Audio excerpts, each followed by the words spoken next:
हाँ जी, चलिए next chapter number 5 magnetism and matter. इस चैप्टर के कुछ बोर्ड ओरिएंटेड क्वेश्चन हम डिस्कस करेंगे जो आपके बोर्ड 2026 को टारगेट करेंगे। ठीक है, मार्किंग स्कीम की बात करें इस चैप्टर की 2026 के लिए, तो यहाँ पर एक ऑब्जेक्टिव क्वेश्चन आएगा MCQ का, या 1 मार्क का क्वेश्चन आ सकता है। तो एक ऑब्जेक्टिव क्वेश्चन आप 100% मान के चलिए, एक रहेगा 1 नंबर के लिए। उसके अलावा 2 नंबर के 2 क्वेश्चन आएंगे यहाँ से। कितने आएंगे? 2 नंबर के 2 क्वेश्चन। ये हो सकता है कि 2 नंबर का एक क्वेश्चन चैप्टर 4 से आ जाए, जो कि गैल्वेनोमीटर के टॉपिक पर आ सकता है। समझ आया? जैसे एक सोलेनॉइड के अंदर हमने एक सॉफ्ट आयरन रॉड रख दिया, तो बताइए उसके मैग्नेटिक फील्ड का क्या हो जाएगा। ठीक, एक गैल्वेनोमीटर के दोनों तरफ उसकी कॉइल जो होती है उसके तरफ मैग्नेट कैसे रखे होते हैं। यानी आपको 2 मार्क के क्वेश्चन चैप्टर 4 से पढ़ने हैं, वो पूछे जाएंगे। और 2 नंबर का एक क्वेश्चन यहाँ से भी पूछा जा सकता है। ऐसा हो सकता है कि 2 नंबर के दोनों क्वेश्चन यहाँ से आ जाएंगे, या 2 नंबर का एक क्वेश्चन चैप्टर 5 से आ जाए, 2 नंबर का एक क्वेश्चन चैप्टर 4 से आ जाए। ज़्यादा उम्मीद यही है कि 2 नंबर का एक क्वेश्चन यहाँ से आएगा, 2 नंबर का एक क्वेश्चन चैप्टर 4 से आएगा। ठीक है, ये मान के चलिए। और ये नहीं आता तो फिर दोनों क्वेश्चन कहाँ से आएंगे? चैप्टर 5 से ही 2-2 नंबर के दोनों क्वेश्चन यहाँ से पूछे जाएंगे। कोई यहाँ से 5 नंबर का क्वेश्चन नहीं बनना है। ठीक, तो बस इतना ही इसका मार्किंग स्कीम है। यानी टोटल क्वेश्चन की संख्या देखी जाए तो 3, और नंबर कितना मिलना है? अच्छा, ये 4 नंबर हो जाएगा टोटल। 2 क्वेश्चन आ गए तो 4 नंबर, और एक क्वेश्चन आया तो 2 नंबर। समझ आए? तो मोटा मोटा हिसाब आप ये मान के चलिए कि 5 नंबर आपको यहाँ से मिल जाएगा। 5 नहीं भी मिलेगा तो 3 नंबर कहीं नहीं गया, क्योंकि 2 नंबर का एक क्वेश्चन तो रहेगा, श्योर है, और एक ऑब्जेक्टिव रहेगा, श्योर है। तो 3 नंबर आपको मिलेगा। ठीक, तो 3 नंबर के लिए आपको जी जान लगा देना है इस चैप्टर से। 2 ही नंबर का क्वेश्चन आएगा, बड़े क्वेश्चन नहीं आएंगे। समझ गए? तो बड़े बड़े जो डेरिवेशन आपने पढ़े हुए हैं वो आपको नहीं पढ़ना है। ठीक है, बड़े बड़े जो डेरिवेशन आपने इस चैप्टर से किए हुए हैं वो एग्जाम के लिए आपको नहीं करना है। क्यों? क्योंकि 2 नंबर के लिए कोई डेरिवेशन थोड़ी ना पूछता है भाई, वो तो 5 नंबर के लिए पूछता है। तो काहे को बड़े बड़े डेरिवेशन पढ़ लिए, है ना। हालांकि अब तो सब डिलीट हो गए हैं। जैसे एक बार मैग्नेट के लिए एक्सियल पोजीशन पर मैग्नेटिक फील्ड निकालने का लंबा चौड़ा डेरिवेशन था। बार मैग्नेट के लिए इक्वेटोरियल पोजीशन पर मैग्नेटिक फील्ड निकालने का लंबा चौड़ा डेरिवेशन था। कुछ नहीं आना है, छोटे छोटे क्वेश्चन आने हैं। तो 2 नंबर के लिए आपको क्या पढ़ने, ध्यान से सुनिए, डेफिनेशन पढ़ना है। क्या पढ़ना है? ये जितने टॉपिक मैंने लिखे हैं, ये मत देखो कि बहुत सारे टॉपिक लिखे हुए हैं। ये एक एक लाइन के डेफिनेशन है बस। तो एक एक लाइन का डेफिनेशन तो प्रिपेयर किया जा सकता है ना। तो सबसे पहले पोल स्ट्रेंथ पढ़ लो। बार मैग्नेट में जो पोल सरफेस के अंदर होती है उसकी स्ट्रेंथ स्मॉल m से हम रिप्रेजेंट करते थे, वो क्या चीज है? ठीक है, पोल स्ट्रेंथ यानी क्या? पोल अलग चीज है, पोल स्ट्रेंथ अलग चीज है। स्मॉल m से तो रिप्रेजेंट करते हैं, है ना। तो वो आप मैंने कराया हुआ है डिटेल के साथ, यहां समझाने की जरूरत नहीं है। पोल अलग चीज है, पोल स्ट्रेंथ अलग चीज है, याद रखिएगा। तो पोल स्ट्रेंथ प्रिपेयर कर लो। इफेक्टिव लेंथ आप जानते हो, मैग्नेट के टोटल लेंथ का 5/6 पार्ट होता है।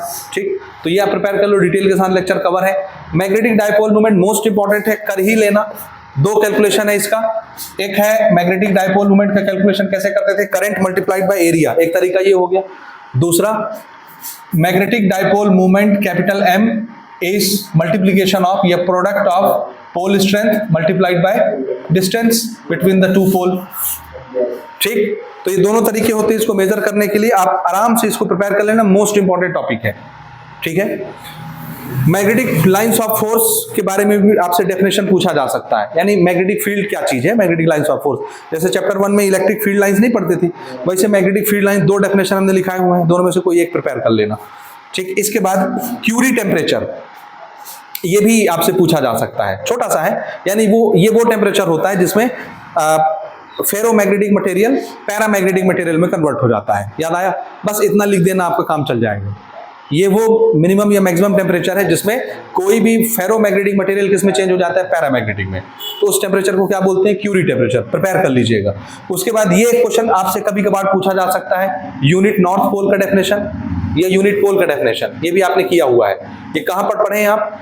आपने कूलम्स लॉ पढ़ा हुआ है मैग्नेटाइजेशन का, पढ़े हैं? कूलम्स लॉ मैग्नेटिज्म के अंदर। तो कूलम्स लॉ का जब डेरिवेशन आप करते हो तो लास्ट में यूनिट पोल हमने डिफाइन किया हुआ है। तो यूनिट नॉर्थ पोल आप पढ़ लेना, कहां से पढ़ना है,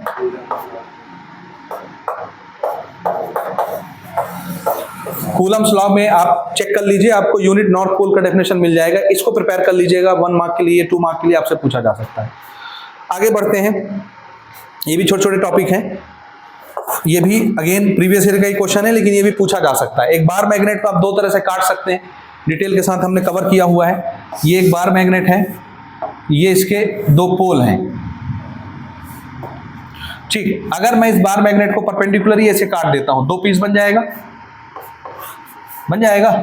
तो इसके पोल स्ट्रेंथ का क्या होगा और इसके डाइपोल मूवमेंट का क्या होगा, ठीक। दूसरा, अगर इसी को आप ऐसे काट दो तो फिर ये ऐसे दो मैग्नेट बन जाएंगे, याद आया। ऐसे जब काटते हैं तो इसको बोलते हैं ट्रांसवर्स, एक्सिस के अलॉन्ग जब इसको काटते हैं आप तो क्या बोलते हैं इसको, ट्रांसवर्स, ट्रांसवर्सली आपने कट किया। और अगर आपने ऐसे काटा तो परपेंडिकुलरली। तो दोनों तरह के क्वेश्चन पूछे जा सकते हैं। A bar magnet is cut into 2 equal pieces, either perpendicularly और आइदर ट्रांसवर्सली, समझ गए ना, एक्सिस के अलॉन्ग या इक्वेटोरियल, दोनों तरीके। तो बताइए पोल स्ट्रेंथ में क्या चेंज आ जाएगा और मैग्नेटिक डाइपोल मूवमेंट में क्या चेंज आ जाएगा, कर लेंगे, 2 नंबर के लिए पूछा जा सकता है, हमने डिटेल के साथ किया हुआ है, ठीक। अगला ये पढ़ लीजिएगा, ये बड़ा पॉपुलर क्वेश्चन है, properties of magnetic field lines. Electric field line की प्रॉपर्टी अगर याद है आप कॉपी कर सकते हैं, थोड़े बहुत बदलाव रहते हैं। इसके अंदर ये एक प्रॉपर्टी आपने पढ़ी थी कि दो लाइनें एक दूसरे को क्यों नहीं काटती। सेम आंसर चैप्टर 1 में भी आप मैग्नेटिक फील्ड के लिए कोट कर सकते हैं, वही आंसर यहाँ भी कर सकते हैं। तो चाहे चैप्टर 1 में प्रिपेयर कर लो, चाहे यहाँ प्रिपेयर कर लो, दोनों जगह काम कर जाएगा। ये सब एक एक लाइन का डेफिनेशन है, कुछ नहीं रखा इसमें। आप एक बार देखेंगे 5 मिनट के अंदर ये सारे डेफिनेशन प्रिपेयर हो जाएंगे, 5 मिनट, ठीक है। अगला देखिए, डिफरेंस प्रिपेयर कीजिए। एक डिफरेंस प्रिपेयर कर लो इलेक्ट्रोमैग्नेट और परमानेंट मैग्नेट में। हालांकि परमानेंट मैग्नेट टॉपिक डिलीट हो गया है, इस हिसाब से ये क्वेश्चन नहीं पूछना चाहिए, लेकिन चूंकि इस चैप्टर से डिफरेंस पूछे जाते हैं, जैसे पिछले साल 2025 की बात की जाए, बहुत सारे डिफरेंस के क्वेश्चन आए थे। एक्सियल पोजीशन और इक्वेटोरियल पोजीशन में डिफरेंस पूछ लिया था, है ना। सोलेनॉइड और बार मैग्नेट के बीच में सिमिलैरिटी डिसिमिलैरिटी का डिफरेंस पूछ लिया था। अगर नहीं पूछा होगा तो आप उसको पढ़ लीजिएगा। किसको, सोलेनॉइड और बार मैग्नेट के बीच में हमने इक्विवेलेंसी नहीं निकाली थी, याद है। हालांकि आया हुआ है, नहीं पूछेगा। Electric field line magnetic field line के बीच में डिफरेंस पूछा था, तो डिफरेंस के क्वेश्चन भी इस चैप्टर से आता है, समझे। Bar magnet as an solenoid नहीं पढ़े थे, एक्ट एज सोलेनॉइड, दोनों इक्विवेलेंट होते हैं। तो दोनों में आपने सिमिलैरिटी भी नोट की थी, डिसिमिलैरिटी भी नोट की थी, वो 2025 में पूछ लिया, तो अब नहीं पूछेगा। तो मैं ये बताना चाह रहा हूं कि डिफरेंस के क्वेश्चन भी इस चैप्टर से पूछे जाते हैं। तब काहे का डिफरेंस बचा है जो पूछा जा सकता है, तो एक इलेक्ट्रोमैग्नेट और परमानेंट मैग्नेट। हालांकि परमानेंट मैग्नेट टॉपिक डिलीट हो गया है, तो बहुत गुंजाइश है कि ये नहीं पूछेगा, और अगर ये नहीं पूछेगा तो फिर बचाइए, ये पूछेगा। तो पैरामैग्नेटिक मटेरियल, डायामैग्नेटिक मटेरियल और फेरोमैग्नेटिक मटेरियल के बीच में आप कम से कम 3 डिफरेंस प्रिपेयर करेंगे। कितने, क्योंकि 2 नंबर के लिए अगर आएगा तो कम से कम आपको 3 डिफरेंस लिखने हैं। हालांकि 2 भी लिख दोगे तो चलेगा, कोई उतना बड़ा रॉकेट साइंस नहीं है। 3 डिफरेंस आप प्रिपेयर कीजिए, ताकि एक आध भूल भी जाए तो आपकी आबरू बची रह जाए। आई बात समझ, नंबर मिल जाए, ठीक, समझ गए। तो ये भी आप कम से कम 2 पॉइंट पढ़ लेना। हालांकि ये डिलीट है, लेकिन फिर भी मैंने लिख दिया है, लेकिन 1-2 बार इसको आप 2 पॉइंट तो कम से कम प्रिपेयर कर सकते हैं, और इसका भी 2 से 3 पॉइंट आप प्रिपेयर कर लीजिए। उसके बाद सबसे एक इंपॉर्टेंट क्वेश्चन आपको प्रूव करने के लिए बोला जाएगा कि magnetic dipole movement of a current carrying coil prove करिए।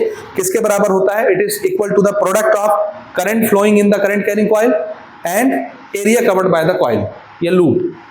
ये मैंने प्रूव करवाया हुआ है, टॉर्क लेके और कुछ लेके ये आपने बनाया हुआ है, ठीक। तो ये एक प्रूफ आप प्रिपेयर कर लीजिए। इसके अलावा इसमें एक न्यूमेरिकल का टॉपिक भी पूछा जा सकता है, जो हमने यहाँ पर प्रैक्टिस किया हुआ है। न्यूमेरिकल आप पढ़ लीजिएगा। कौन कौन से न्यूमेरिकल पढ़ेंगे आप, जैसे एक वायर है, उसकी लेंथ आपको बता देगा L, उस वायर को हमने लपेट के सर्कल बना दिया। क्या बना दिया, सर्कल। तो बताइए उसका मैग्नेटिक डायपोल मोमेंट क्या हो गया, बनाए हैं अपन न्यूमेरिकल, बनाए हैं, ठीक। एक वायर है जिसकी लंबाई L है, उसको आधा सर्कल बना दिया, सेमी सर्कल। बताइए उसका मैग्नेटिक डायपोल मोमेंट कितना हो जाएगा, बनाए हैं कि नहीं बनाए हैं, हाँ बताओ ना, बनाए हैं कि नहीं बनाए हैं। एक वायर है, उसको हमने L शेप में बेंड कर दिया, तो बताइए उसका मैग्नेटिक डायपोल मोमेंट कितना हो जाएगा, बनाए हैं। तो ये 3-4 न्यूमेरिकल जो प्रीवियस ईयर में पूछे गए हैं हमने रिकॉर्ड करवा दिया है, आप आराम से उनको प्रैक्टिस कर लीजिएगा। PYQs के ही न्यूमेरिकल प्रैक्टिस कीजिए, ठीक, वो सब कुछ हमने कवर किया हुआ है। 2023 में पूछे गए थे, 22 में पूछे गए थे, उन्हीं को आप प्रैक्टिस कर लेना। दूसरा, एक्स्ट्रा न्यूमेरिकल जो आपको प्रैक्टिस करना है वो इस फॉर्मूले पर प्रैक्टिस कर लीजिएगा। तो कम से कम इस पर 1-2 न्यूमेरिकल आप जरूर बना लीजिएगा। मैग्नेटिक डायपोल मोमेंट निकालने के लिए आपसे क्वेश्चन पूछा जा सकता है। इसके अलावा यहां से कुछ भी नहीं पढ़ना है। तो 3 नंबर आपका सिक्योर है। मान के चलिए 2 नंबर का एक ही क्वेश्चन अगर यहां से आता है, 2 नहीं आता है, तो एक क्वेश्चन आपको चैप्टर 4 से पढ़ना पड़ेगा। तो आपके परीक्षा बोर्ड परीक्षा सार में चैप्टर 4 में जितने भी क्वेश्चन 2 मार्क के लिए दिए हुए हैं पढ़ लीजिए।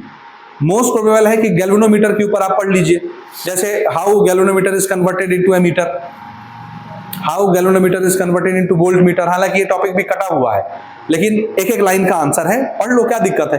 टॉपिक कट गया है भैया, ठीक है, डिलीट हो गया है, लेकिन आप पढ़ लीजिए एक बार, कुछ नहीं है। एक हाई रेसिस्टेंस पैरेलल में लगाना होता है, कभी सीरीज में लगाना होता है, ठीक है, तो आप पढ़ लीजिएगा, ठीक है, समझ गए। बस इससे ऊपर आपको चैप्टर 5 से कुछ भी प्रिपेयर नहीं करना है। आप, आई होप आपको ये 5 नंबर 3 नंबर जो भी है आपको दिला देगा, समझ गए, ठीक, नोट कर लें।